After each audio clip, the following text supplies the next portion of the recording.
revendiquer nos droits. Et donc les travailleurs sur les salaires, sur les horaires du travail. Comme une personne comme moi, ça fait 3 mois que je travaille dans Olam, on m'a renvoyé à la maison sans motif. Donc je ne connais même pas. On n'a pas de contrat signé. On nous pointe 5 000 jours. Le salaire de base, c'est 4 500. Si tu ne veux pas, on te met dehors. Pour nous, les femmes, les Indiens, les Chinois, nous demandent le sexe pour nous embaucher. Et ça, on ne veut plus. Donc, c'est un peu ça. Pour enchérir ce que la dame vient de dire, en fait, la demoiselle, il y a même nos frères africains qui sont des leaders dans les différentes compagnies là, mais qui sont contre même le bien-être des jeunes frères gabonais, africains. Donc ça veut dire qu'eux sont avec le système d'escroquerie. On a un là, DRH, par exemple, à l'instar de Greenplay. On a un qui est DRH, mais lui s'en fout des conditions des travailleurs. Les primes sont le moyen de ruse. Et donc un travailleur qui a un CDI, ceci c'est par la forme. Le fond, il n'y a pas de moyen d'accompagnement. Donc quand tu es en CDI, tu es pointé comme quelqu'un qui n'est pas en CDI. Ou encore l'importance d'avoir un CDI. Nous interpellons M. Valéry, Boukoukunda Valéry, qui est DRH à Greenplay, a changé la condition des travailleurs de Greenplay. Sinon, le même système qui se passe ici là va se passer carrément dans son usine à Greenplay. Donc maintenant que lui soit au courant, M. Valéry en question, sur le changement qu'on est en train de vouloir faire ici là dans Olam. Parce que lui, il se croit le dictateur de Greenplay. Il faut que ça change. Les salles doivent changer au niveau de Greenplay comme dans Olam. Merci beaucoup. Je me prénomme Mouiti Charlène.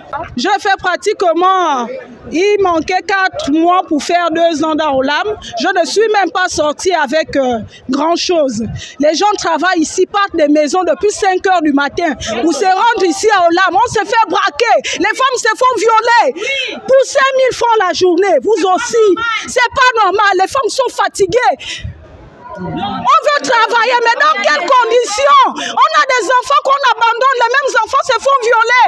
Parce qu'on vient ici, on vient le matin. On vient le matin à 7 h. On termine à 18 h 30. On rentre à la maison, il est 19 h 20 h. Vous aussi.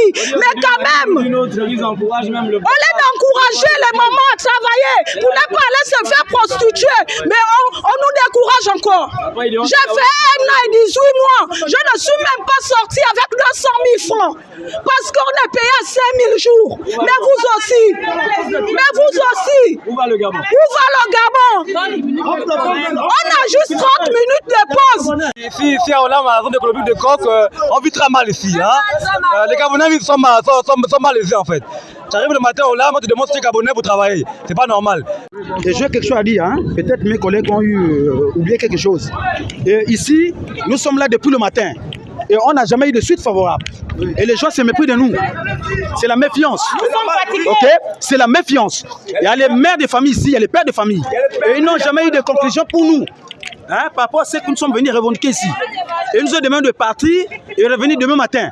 Et demain matin, quand on va revenir ici, si c'est moi qui n'y a pas de suite favorable, on doit bloquer l'entrée principale, donc la grande guérite, la petite guérite et l'entrée de l'autre côté là-bas. Jusqu'à ce qu'on aura la solution à nos problèmes. Imposer à ces employeurs de respecter le droit. Comment pouvez-vous travailler sans contrat de travail? Comment peut-on travailler sans que la grille salariale soit respectée? Comment peut-on travailler 12 heures de travail alors que les heures de travail sont bien réglementées? Donc ce sont des choses élémentaires qu'on demande tout simplement aux employeurs de respecter. Et ils ne veulent pas les respecter.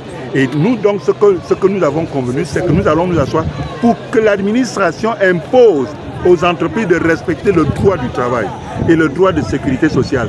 Vous remarquerez qu'ils prélèvent des fonds, ils prélèvent des fonds au titre de les retenues salariales, c'est-à-dire la CNSS et l'ACNAM, mais ils ne le versent même pas à la CNSS, ils ne versent même pas à l'ACNAM.